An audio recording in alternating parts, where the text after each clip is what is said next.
Ito nga yung mga ganap ng celebration ng birthday ni Mama. Last week pa yung birthday niya pero napagkasunduan kasi sa bahayan na mag-swimming na lang sa birthday niya. Gabi pa nga lang ay nagsimula ng magluto si Daddy para nga kinabukasan konti na lang yung iluluto niya. Gusto nga kasi niya na maaga kaming makapunta dun sa may private pool para makapag-enjoy yung mga bata. Kaya naman eto kinabukasan iginaya ko lang yung mga bata at hinakot na nila yung mga lulutuin at nalutong pagkain na doon sa tricycle para maisakay na. Pagdating nga namin dito halos kami pa lang yung tao. At eto nga si Esang hinahanap niya yung mga tao bakit daw wala pa. Wala pa, nandun pa sa bahay, nagluluto pa.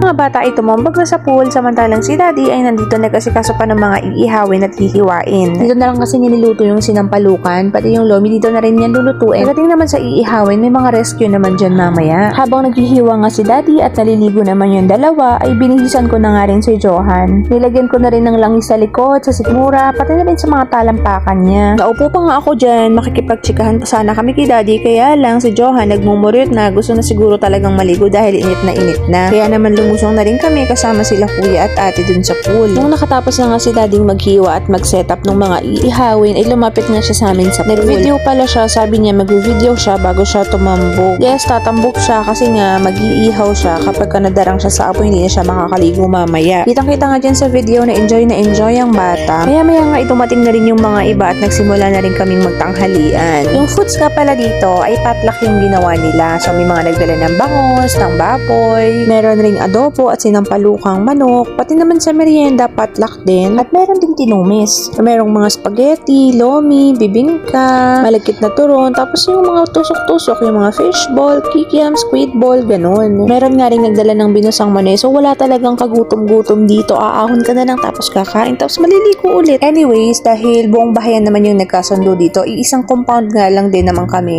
So ang nangyari ay kada bahay ay may dala-dalang pagkain. Nakakatuwa nga kasi parang naging mini reunion yung nangyari dito sa birthday ni Mama. Nakumpleto kasi silang magkakapatid dito, although may mga iba talaga na hindi nakarating kasi nga may pasok. Ang kagandahan nga, hindi lang swimming yung naging bonding, nagkaroon din ng kantahan, kwentuhan, mga ganun. Nung bandang hapon na, may mga nagpapaalam na nauuwi kasi may mga obligasyon pa. Kaya naman nag-picture taking na yung mga magkakapatid, pati na rin yung mga may kasamang asawa. So in short, yung mga matatanda yung naunang mag-picture. Pagkatapos naman nun, per family yung ginawang picture. Meron talagang mga hindi na kompleto kasi merong pumunta nung umaga and then umalis din agad. Kasi nga may obligasyon. Tapos meron din naman na iba na hindi nakapunta kasi nga may pasok. Sunday nga namin to ginanap pero syempre meron namang iba talaga na pumapasok kahit weekend. Habang ina-edit ko nga yung video na to, natutuwa ako kasi nga kahit saan ko iharap yung camera, meron akong nakakita na